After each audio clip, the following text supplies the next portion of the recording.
Vous êtes sur Orbit TV, madame, ici, votre chef est parti ce soir. Bienvenue dans ce journal. Au sommaire de ce journal, les bureaux administratifs ont été délocalisés sur la midi large. La cause, les montées des eaux du lac Tanganyika. On revient en premier dans ce journal. Et dans ce même journal, on parlera des sports. L'équipe des Dynamo est réunie ici à Bujumbura après être disqualifiée dans la compétition. C'est tout pour les sommaires, madame, ici.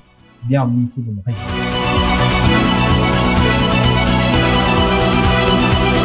Et l'Office burundais des recettes OBR ainsi que les ports de Bujumbura ont été obligés et contraints de délocaliser leur bureau à l'avenue du Japon. Pour cause, c'est suite au débordement des eaux du lac Tanganyika sur cet endroit. Situation qui a fait que l'agence routière du Burundi puisse s'en occuper beaucoup très vite. Allez, là, c'est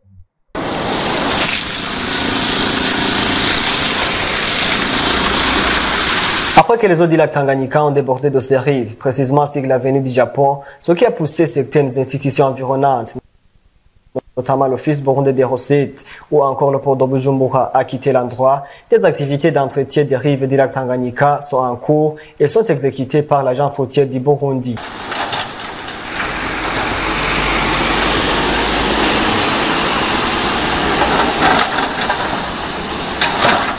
Lieutenant-colonel Bigirimana Constantin, directeur général de l'ARB, indique que seulement en travaillant en synergie entre tous les pays partageant le lac, on peut parvenir à bien gérer le débordement des eaux du lac Tanganyika. La montée des eaux du lac Tanganyika, c'est une menace. C'est, je dirais, même si c'est pas déclaré, c'est comme une catastrophe naturelle. Bon, c'est un phénomène qui survient non pas seulement pour le Burundi, mais pour les 5 pays riverains du lac. Donc, ça découle des changements climatiques. Les changements climatiques, pour faire face à ça, ça demande beaucoup de moyens. Selon lui, ces travaux de l'ARB ne sont qu'une petite intervention parce que les moyens sont limités. L'agence routière du Burundi n'a pas ces moyens pour construire des digues de protection tout le long du lac, mais nous nous sommes donné la mission de protéger la route dite avenue du Japon.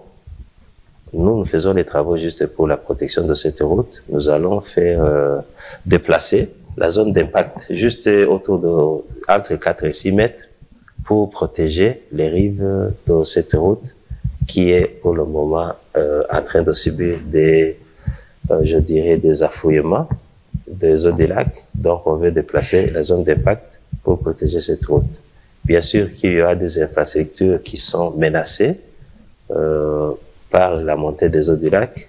Et pour la protection de ces infrastructures, nous avons besoin de faire recours au gouvernement et aux partenaires. Rappelons que le lac Tanganyika est partagé par des pays comme le Burundi, la Tanzanie, la République démocratique du Congo et le Zambie. Et à travers ce reportage de Gilles Verne Nakimana, l'ex-président du Burundi, Sylvestre Ntibantunganya, évoque l'importance pour tout Burundi de faire usage et de prendre conscience d'une bonne gestion des déchets. Pour l'ex-président, il opte même pour des sanctions à l'endroit des gens qui commettent ces actes. Les Burundais devront changer les mauvais comportements de jeter des ordures n'importe où et contribuer à l'éradication de ces mauvaises habitudes s'ils veulent que la ville de Bujumbura soit propre. Tels sont les propos de Sylvestre Ntibantunganya, ancien président de la République du Burundi. Iyo ushyizeho itegeko hanyuma ntiryubahirizwe wataye umwanya wawe mugabo kandi no kumenya yuko ufise n'ububasha bugutuma si tu prends une mesure et que cette dernière n'est pas mise en vigueur, c'est que tu as perdu ton temps. Mais aussi, il faut savoir que tu as l'autorité qui procure ton pouvoir, qui entraîne l'exécution de la mesure prise parce que si elle n'est pas respectée, elle peut causer tant de problèmes.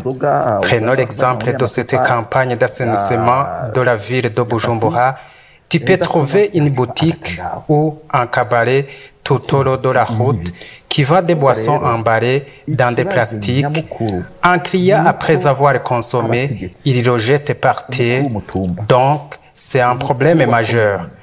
Pour ça, les administratifs à la base sont priés de surveiller la mise en vigueur de la mesure prise. Si quelqu'un la viole, il est puni à base de cette décision. Il peut même arriver que quelqu'un a construit une maison sans respecter les conditions. S'il est attrapé, il la démolit parce que tu ne peux pas prendre les intérêts d'un individu au-dessus des intérêts publics. Sans mentir, il faut sensibiliser pour un changement de mentalité et c'est possible. D'autres pays ont déjà atteint ce changement jusqu'à ce que personne ne peut jeter son tabac ou autre ordure que dans une poubelle.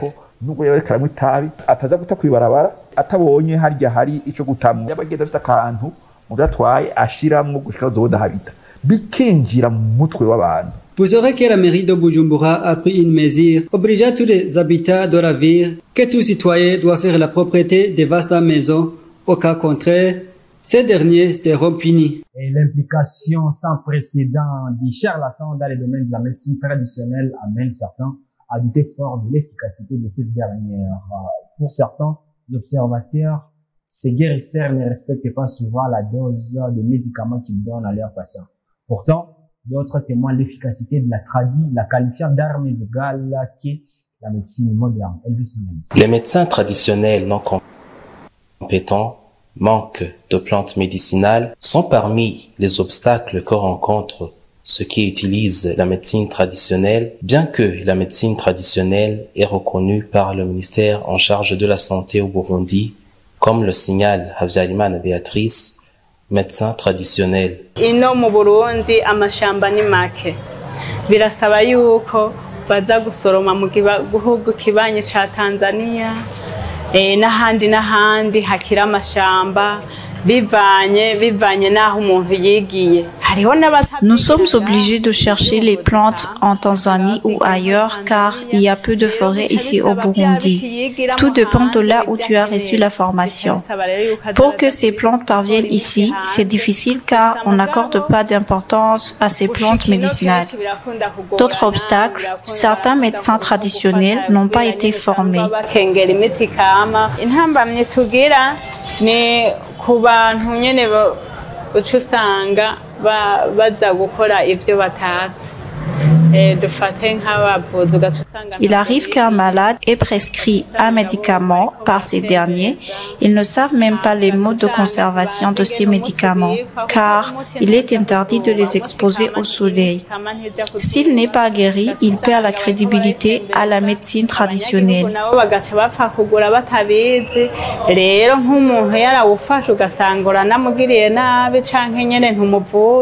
Elle interpelle à toute personne de se faire soigner chez un médecin qui est reconnu.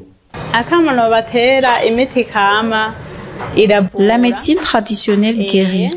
Il faut la différencier avec les féticheurs. Il existe des croyances religieuses ou des rumeurs qui sont contre la médecine traditionnelle. Alors, je conseille à ceux qui se font soigner chez les médecins traditionnels de le faire pas chez les charlatans, mais chez les gens formés.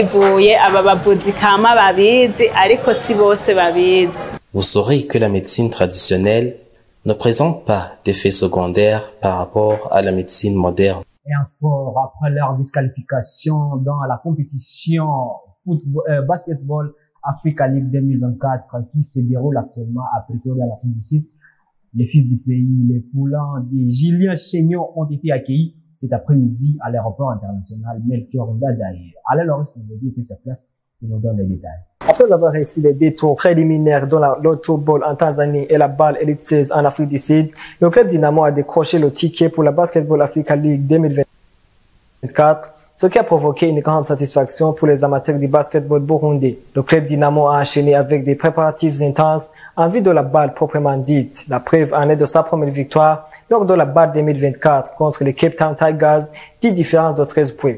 Cette joie n'a pas duré aussi longtemps, car à la suite du non-respect des règlements de la Basketball Africa League, le club burundais a perdu par forfait son deuxième match qui allait l'opposer contre le FUS Rabat du Maroc, ce qui a suscité le désespoir à tous ceux qui pensaient voir Dynamo sur les sommets du basketball africain. Les joueurs ainsi que le staff du club ont adressé un message au président de la République en lui demandant de faire de son mieux pour que cette équipe puisse poursuivre la compétition.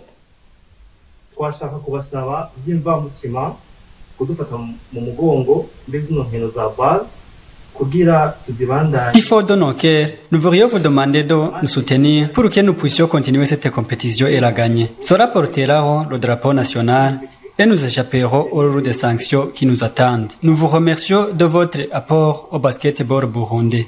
turakengurutse ku byiza byose muba mukorera inkino zacu hamwe n'igihugu cyacu murakoze cyane turabakunda.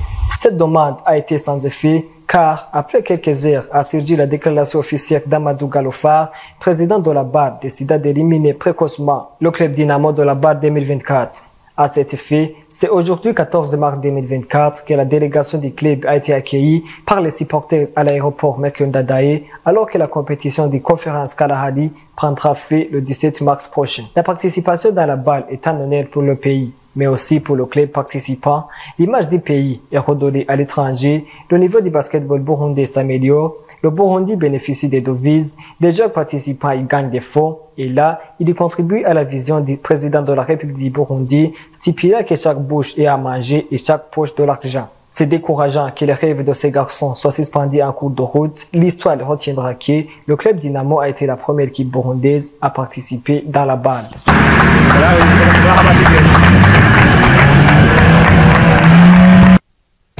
Chacun peut être expert dans son domaine. Tu peux être expert en toute analytique. Tu sais qui sera la prochaine star de la saison. Tu peux être expert de tous les matchs.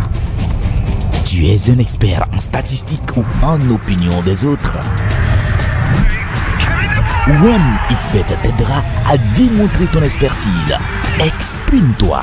Tu es l'expert. En mars, seulement avec Canal+. Je vois des choses que les autres ne voient pas. Oh, que c'est chaud! On en était sûr que ça allait mal se passer! Qui veut être avec le célibataire le plus séduisant? Elles vont toutes se jeter sur lui. Toute cette générosité, je peux le ressentir. 30 jours de festivités, 30 jours de spiritualité. Soyez éblouissants. Cinéma, sport, séries, documentaires et grands spectacles. 100% de toutes vos envies avec Canal+. Hello, can you have Blaugrana Crew, please? Blaugrana Crew! Blaugrana Crew! Blaugrana Crew!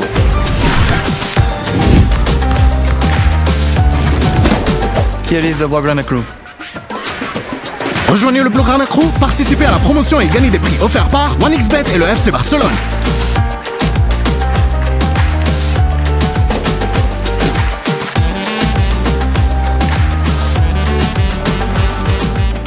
À présent, c'est l'actualité internationale avec vous, Jean Dabarchima.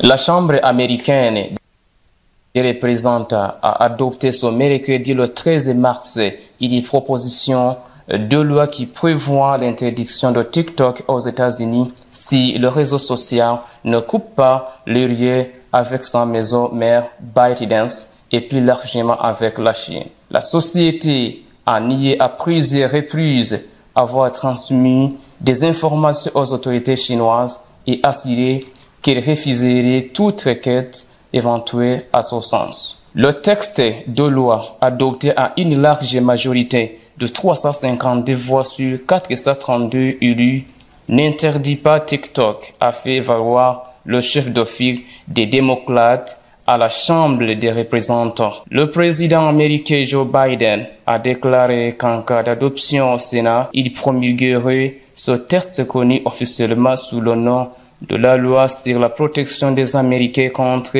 les applications contrôlées par des adversaires étrangers. La proposition de loi obligerait ByteDance, la société mère de TikTok, à vendre l'application dans un délai de 180 jours, faute de quoi il serait exclu des boutiques d'applications d'Apple et de Google aux États-Unis. Elle donnerait également au président américain le pouvoir de désigner d'autres applications comme une menace pour la sécurité nationale si il se contrôle par un pays considéré comme hostiles aux États-Unis. Nous poursuivons l'actualité internationale en Israël où l'armée israélienne a publié ce mercredi une vidéo montrant une frappe de drone sur un véhicule à mouvement transportant un responsable du Hamas au Liban. Selon Sahel, Hadi Mustafa a été tué lors de l'attaque près de la ville de Tyr au sud du Liban.